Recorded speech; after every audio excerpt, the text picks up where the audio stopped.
By the wonderful grace of our blessed Lord and Savior Jesus Christ, our Yahusha, and all that He has done for us, we would like to continue with the studying of the book of Judith during the time when they were going through a lot of challenges in the time of King Nebuchadnezzar, and they had to, they were being invaded.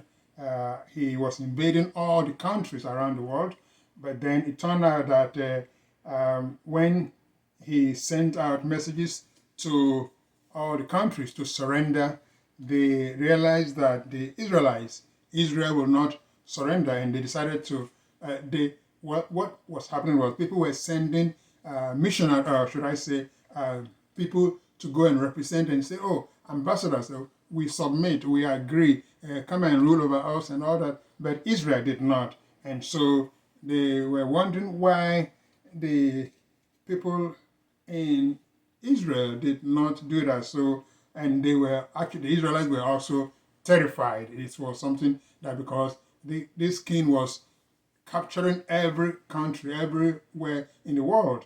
But then the Israelites were sort of terrified to the extent that they didn't know what to do. They closed all their borders and made it in such a way that it's a small place to be able to move. And so they put all of the things they needed to do to preserve or prevent anyone from coming through. But, well, this widow named Judith decided to take matters into her own hands, but then she had a plan. She was a widow. She was living wealthy person, but then she told them that, well, I'm going to do something. I won't tell you what I'm going to do, but then when I come back, you will know what I will do. But then she was a beautiful person, and so she went into the camp of the commander who was ruling, who was in charge of Nebuchadnezzar, or the commander-in-chief, and said, well,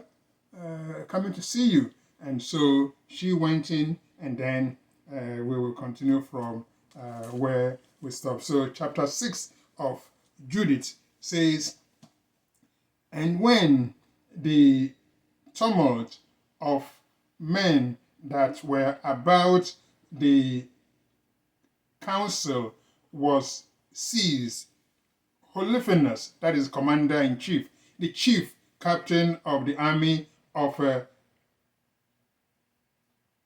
Ashur, right, or Assyria, as it is also called, said unto Achior and all the Moabian before all the company of other nations. Let me take this point to sort of review. What had happened was that Holofernes was wondering why Israel had not come to surrender or to send ambassador. And so one of his commanders said that, oh, these people, you have to fear them. They are really protected by their Almighty. And this is what happened when they were in Egypt, and how they were able to rule, and how they were successful, and they have been able to conquer nations and done so many things. And Holofernes said, who?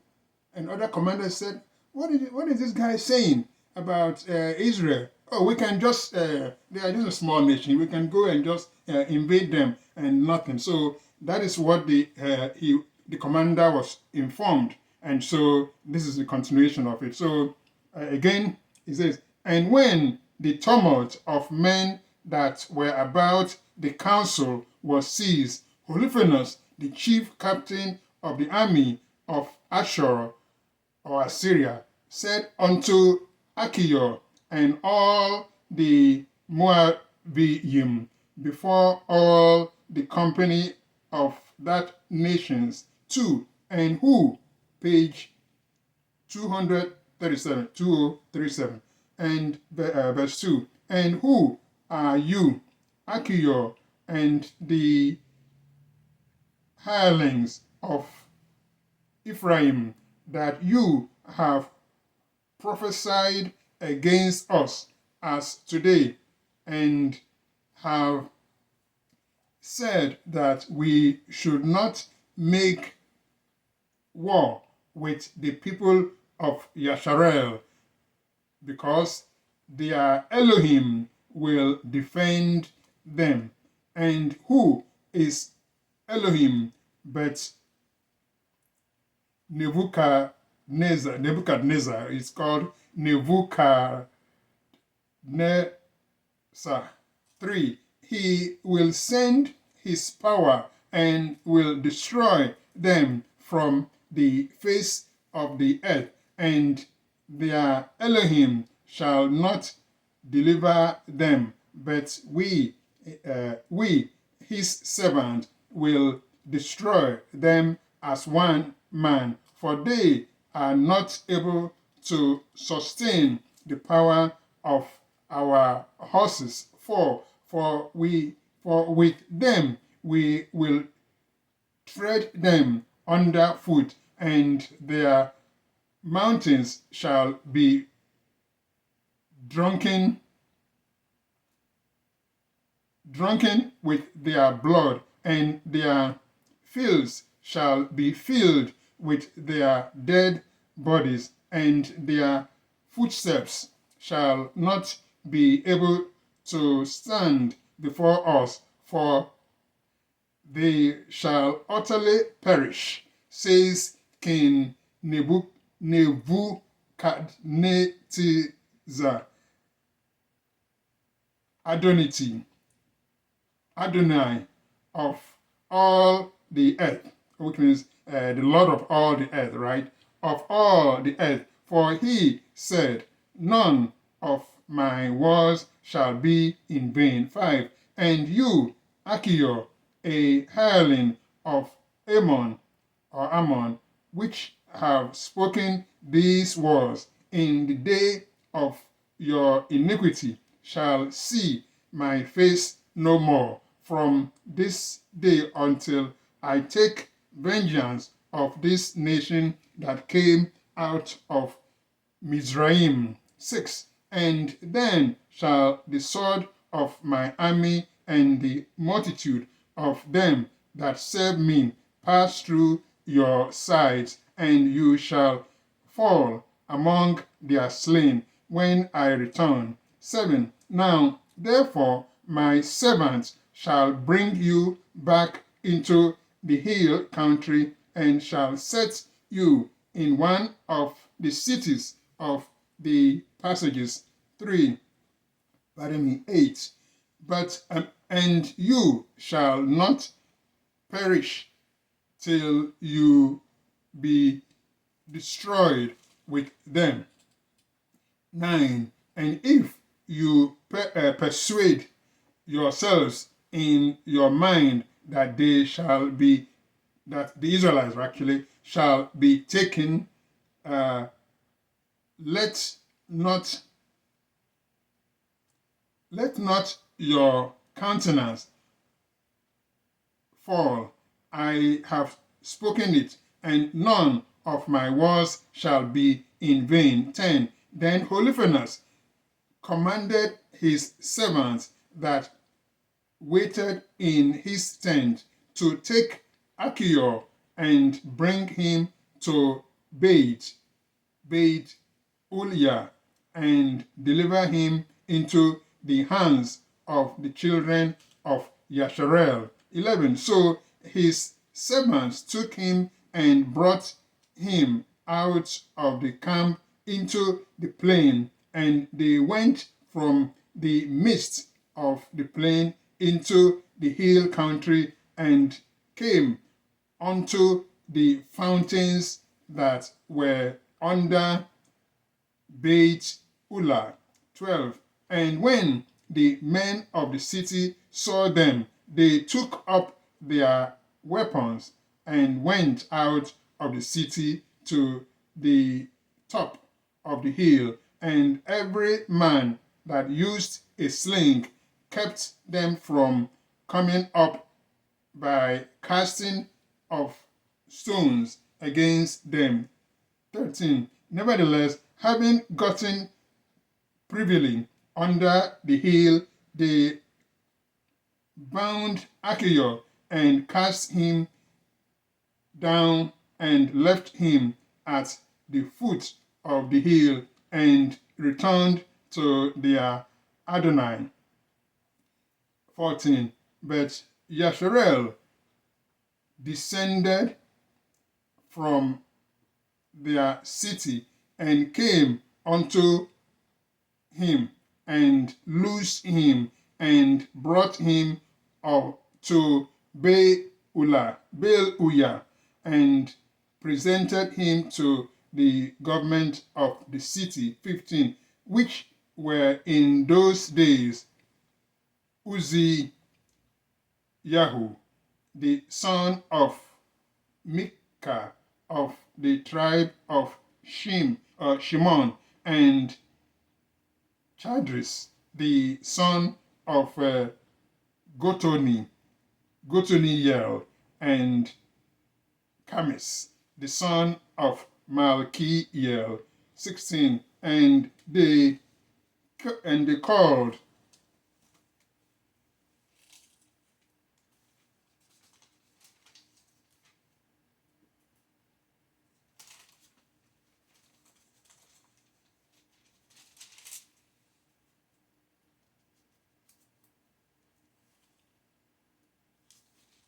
and 16, and they called together all the ancients of the city, and all their youth ran together, and their women to the assembly, and they set Achior in the midst of all their people. Then Uzziah asked him of that which was done.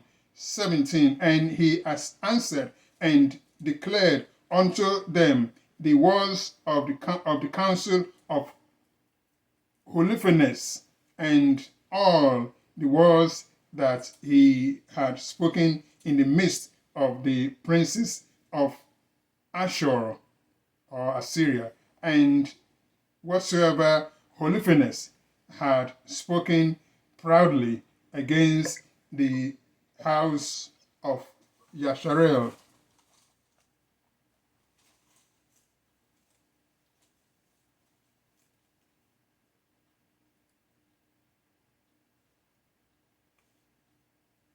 Page 2038. Then the people fell down and worshipped Elohim and cried unto Elohim, saying, 19.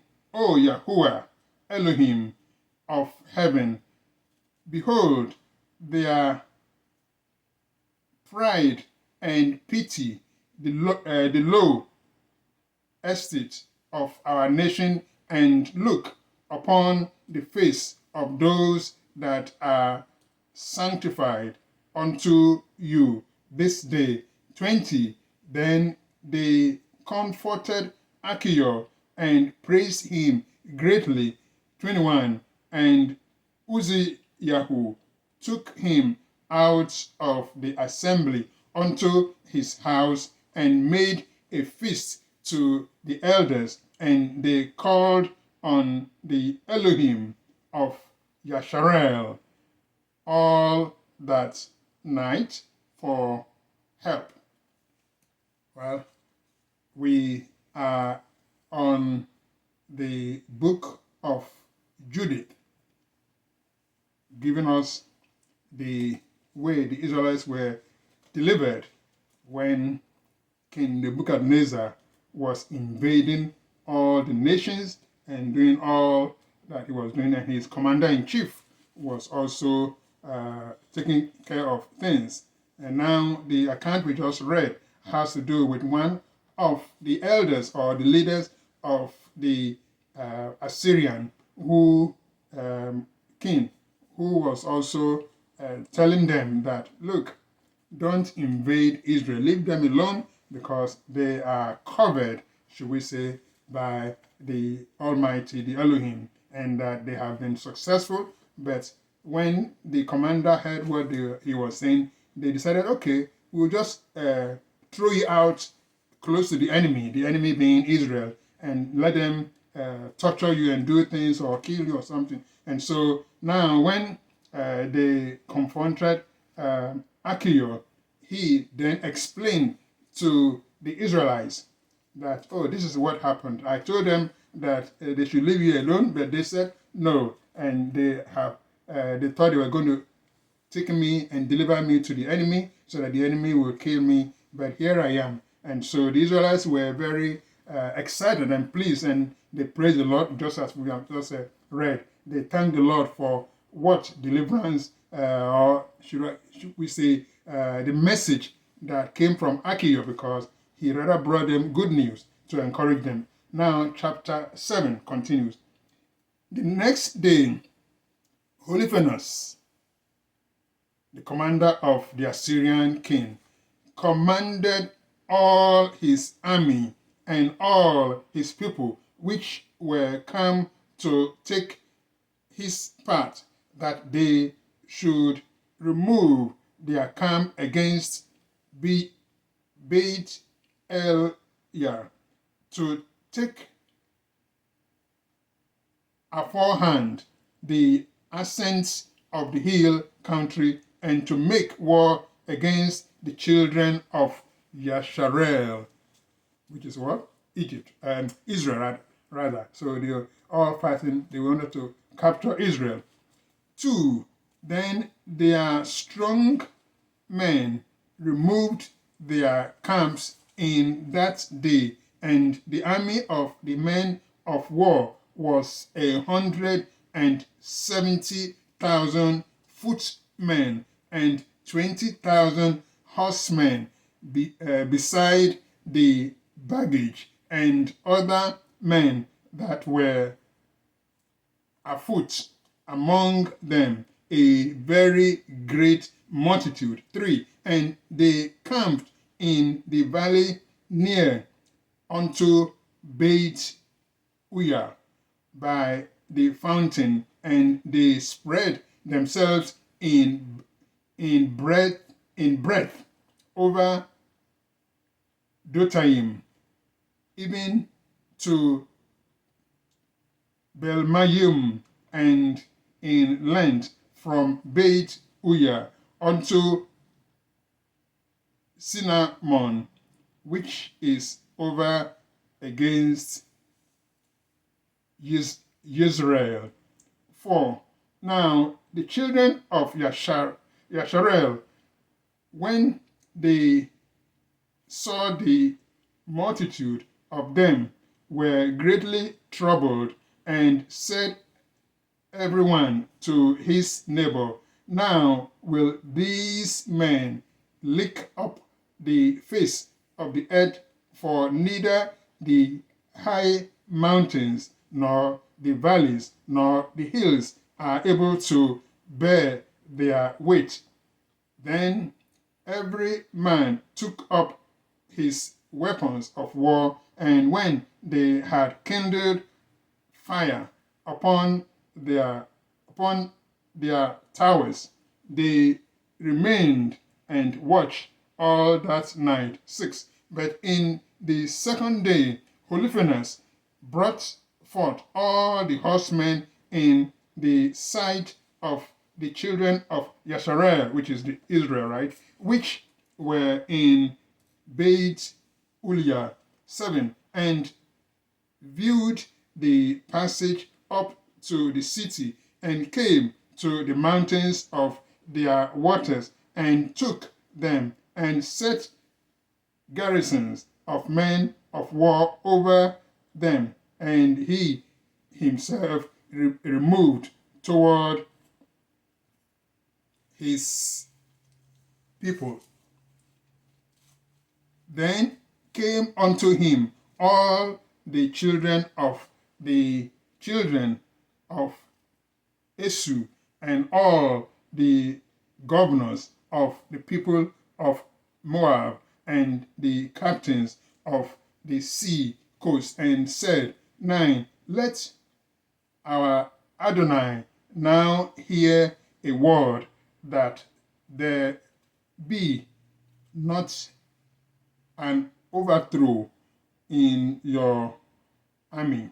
10. For these people of the children of Yasharel do not trust in their spears, but in the height of the mountains wherein they dwell, because it is not easy to come up to the tops of their mountains. 11. Now, therefore, my Adonai, fight not against them in battle army, and there shall not so much as one man of your people perish.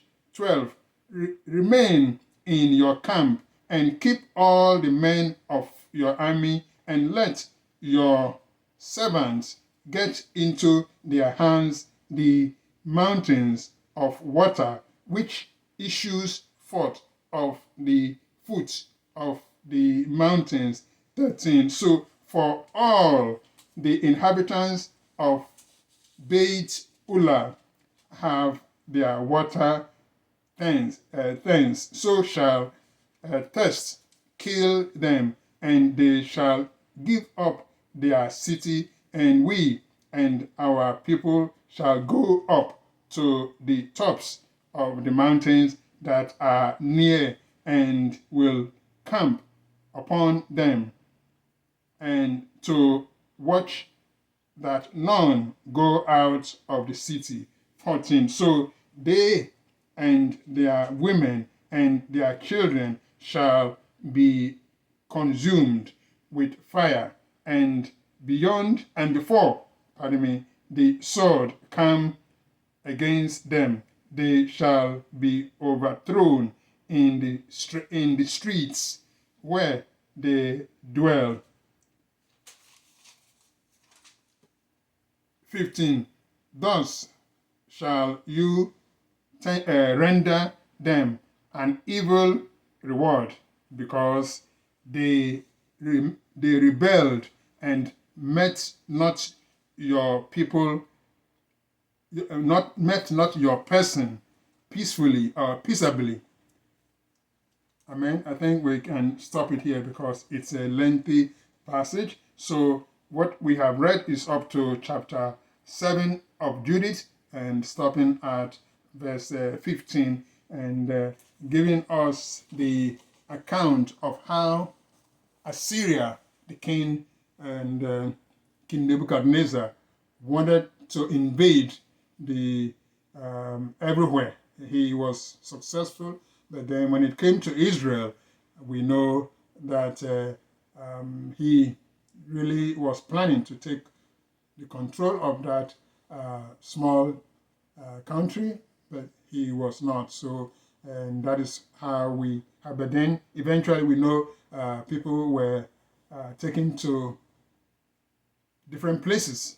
The Israelites were taken, but then we will get to that. But in the meantime, we really thank the Lord that we are learning more about strategies that were taken to try to conquer the whole world at that time. People are still doing it. They are going, countries are actually doing that, but we know that Israel is a special country, and the Lord has continued to show his complete protection over them. And whenever there is an issue, we know that it's because of sin, because of things. So may we continue to trust the Lord and pray that we shall enjoy all blessings that he has for us.